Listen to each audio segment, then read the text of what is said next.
Hello everyone, welcome to thrustzone.com. This is Mohit Soni here, and what you're looking at is the Honda CB300 that has come to us for a road test. It's been ages that we've road tested a Honda motorcycle for a couple of days, put in couple of 100 kilometers on it, and this has to be one of the best indeed. After a long gap, I think it's been worth the wait because this motorcycle here promises to be a lot. Yes, of course, at the first ride, a lot of our colleagues from the industry sort of dismissed this very good motorcycle. I'm going to tell you in detail what this is all about, and this is actually a game changer. In one way, only if Honda recognizes certain aspects and fixes them, one of them which they have already done. And let's begin with the design, and that is in fact a sort of a problem because it resembles very much to the Honda CB, the Hornet 2.0 that was launched a couple of years ago. It almost looks like that at first sight, and that's not a good thing because when you're paying a very hefty premium, you expect the motorcycle to be that way, because that bike also gets blue color, golden forks, and these lovely looking alloy wheels, and of course the engine is bigger, and it does signify that it's got something bigger down there, and even these tank extensions are now bigger here. Even the headlamp looks very similar to the 2.0 Hornet, and but here it gets LED flashers, what Honda likes to call them, and you've got the ring key on the tank like a superbike, which is also great to have to get that special premium feel out of it. This instrument cluster here, of course, is not really that great. It's small, and the brightness could have been higher.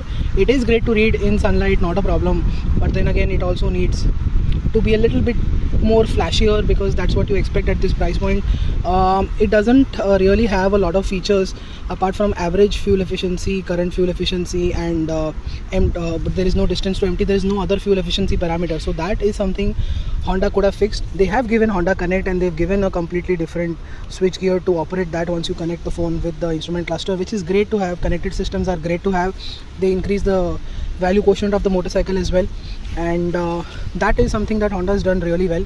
You've got an engine kill switch, a parking lamp button here as well, which is really impressive to have, and do not use it in a way where it disturbs the road. Only use it while parking or while you want to attend something in the middle of the road. The high beam button is like this, and the pass button also works like that, and fit finish quality is good. There is hardly any creaking plastics all around, and the quality could have been a tad bit better to suit the price tag. You've got large tires here, a very nice exhaust as well, which is big and chunky enough to look like a 300cc motorcycle, and this is traditional Honda side panel design, which looks really good, but it's seeming to look dated now because it's been a Honda thing. I really like it. I don't think the people appreciate this anymore because it's been there for a very very long time, ever since the original Hornet came along in the Indian market. And yeah, the golden forks with the yellow golden forks along with the blue color looks nice. The bronze on the crankcase also looks good, and I told you what the quality and fit finish levels are good. Quality could have been a tad bit better, and the LED lights here, the spread, the throw is actually impressive, but the illumination is not that impressive. I expected it to be a bit more. Obviously in very very dark situations it does work well, but on a everyday basis with certain street lights, with certain areas don't have street lights, at regular intervals there are street lights and there are not, it doesn't work in that aspect, which is the case throughout the cities in India and around the world as well, in fact. So Honda could have done that, and I like the motorcycle, and I'll tell you why. Because it's a compact motorcycle, and it doesn't look like a 300cc, and that works in its favor because it's one of the most easiest bikes to ride in this class, and that's really impressive. The wheelbase behind the bar, and all of that makes it feel impressive. I'll explain while riding what it is truly to ride. So what is the Honda CB300F like to ride? Well, this is a very easy motorcycle to ride, like I told you, because of the short design, short length and short wheelbase that it has. It is really easy to ride. It's agile, in the corners, very nimble in the city, and the handle is also very light. The front offers very good feedback at the from the front, because they are USD forks after all. But we expected a bit more feedback, which is missing here. But rear suspension is what we're truly impressed with. It's got the right amount of rebound set here, and it feels really nice. It doesn't jump around. It feels very stable and very compliant at the same time, because ride quality is very impressive at slow to medium speeds, and even at high speed it feels very stable, taking bad roads, good roads. So on the highway, if you encounter certain patches where they are patched badly, this will take them very nicely, with the larger tire, larger suspension that is on offer. It's a swing arm mounted suspension, it's not a link mounted one like Honda. They could have offered that at this price point, but nevertheless this is still a very impressive setup. And it's very easy to ride, it's very good in the corners, it feels very stable. But as always, the tires don't really do justice to the motorcycle. They're not the stickiest of the lot, they will last a longer time, and that's what Honda does. But they've also made sure that this time around the front tire has a rounder profile, and so has the rear still continues to be the same. So that's one of the reasons why, like I told you earlier, the front is great, but the rear tire could have been much more stickier and much more better, and this would have made the motorcycle even better. Of course, you can swap the tires immediately after buying it or after using it for some time and then replacing it, and then you'll realize this motorcycle is so good.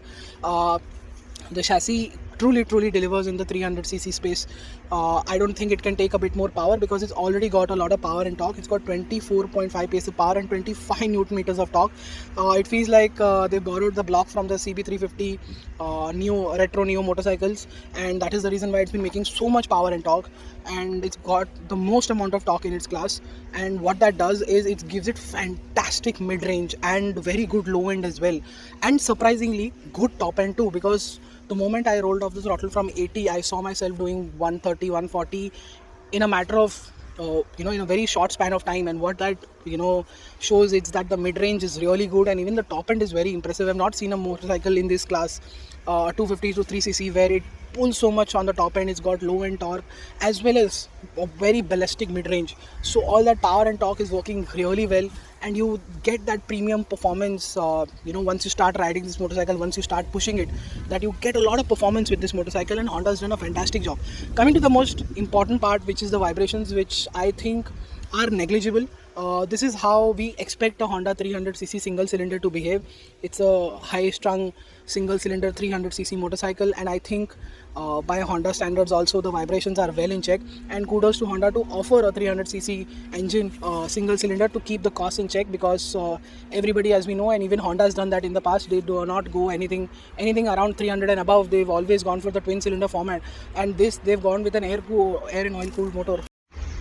Also, what does the single cylinder do is offer fantastic fuel efficiency as well. We've been getting 30 to 33 kilometers per liter, which is very impressive.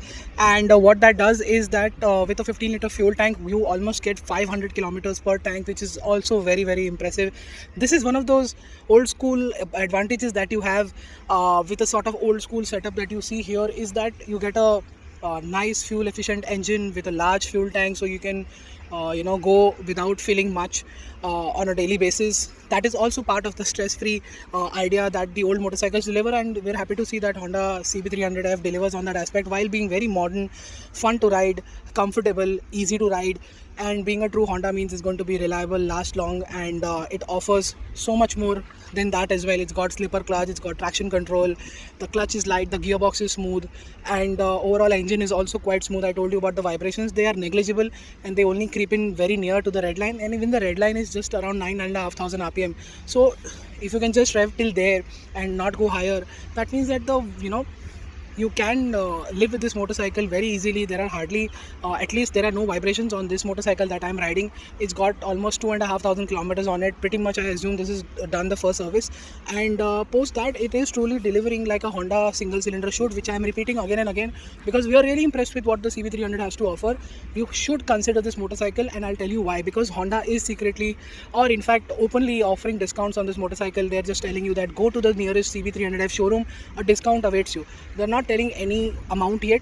What that does is makes the deal very lucrative, because we heard that a couple of months ago there were already discounts pouring in which were up to 50,000, and we earlier in our launch report on our website we told you that this motorcycle is expensive by 40,000. So I think this motorcycle has a lot. It's got a great engine, it's got a great chassis, it feels like a Honda, it's reliable, it's easy to ride, it's very comfortable, it's got a lot of performance with that torque just making things so good, and to ride with the mid-range and top end being so impressive. I think this is one of the best motorcycles to come from Honda in a really long time. I think after the CBR 250R, the CB300F makes a lot of sense given the current situation where we need motorcycles like this to enjoy simple yet very fun motorcycling. This is, I think, it.